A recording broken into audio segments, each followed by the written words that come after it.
Ang magandang kutis ay pangarap ng bawat isa. How to have a smooth, supple, and flawless skin. Yan ang featured topic sa Usapang Health and Beauty. This portion is brought to you by New Placenta by Soundstray. Ngayong panahon ng tag-init, it's much more important to take care of your skin. At dapat yung effective at trusted brand ang inyong gagamitin, especially when it comes to soap that you use every day. Bisitahin natin ang mismong factory ng pinagkakatiwalaang sabon, ang Olive Sea Products with Jim Acosta sa Usapang H&B. This portion is brought to you by New Placenta by Soundstray.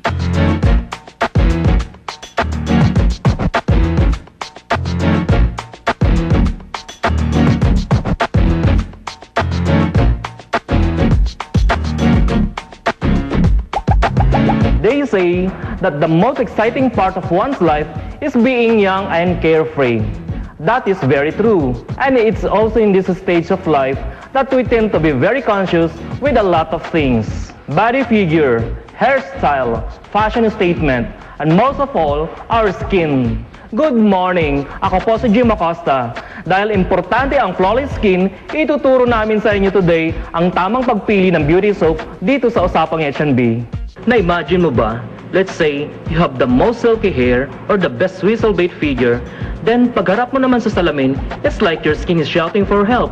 Of course, we know that being young and all, one tends to lead a busy lifestyle. Work, school, barkada, gimmick, sports, i-add mo pa dyan ang mga technology-related stuffs, basta anything that is adventurous and challenging. And very important ay ang pagpili at paggamit ng tamang beauty soap for our skin.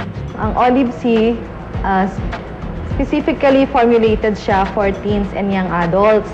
So, eto yung mga teenagers natin na medyo napaka-hyper nila. Mostly, they tend to lose the moisture on their skin. So, ang formulation nito, dinagdagan ng maraming moisturizers, mga antioxidants, para maprotektahan yung kagandahan ng kutis ng mga kabataan. At dahil nga all-natural based ang Olive Sea, best recommended ito for all skin types, oily, dry, or normal. There is Olive Sea Milk Soap, Anti-Pimple, and Papaya Soap. For example, milk soap, we put a lot of moisturizer dyan. Kasi from the term milk, di ba, parang good for the skin, it moisturizes the skin. Then we have the papaya soap. Well, we all know na papaya is a whitening soap. Then we also added other excipients done para aside from whitening, moisturizing din siya. Then we have the anti-pimple from the name itself. And anti-pimple siya. But with the cost implication, kailangan ba talagang maging very expensive just to achieve a good, healthy skin?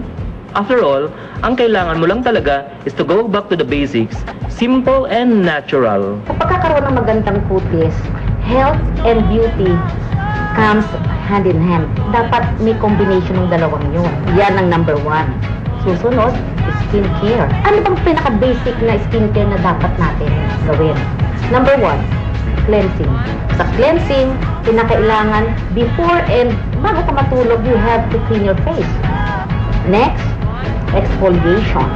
Exfoliation is like scrubbing because tinatanggal natin ang mga dead cell layers of the skin. But you cannot do the scrubbing every day. You have to do that twice or thrice a week depending on the type of skin that you have.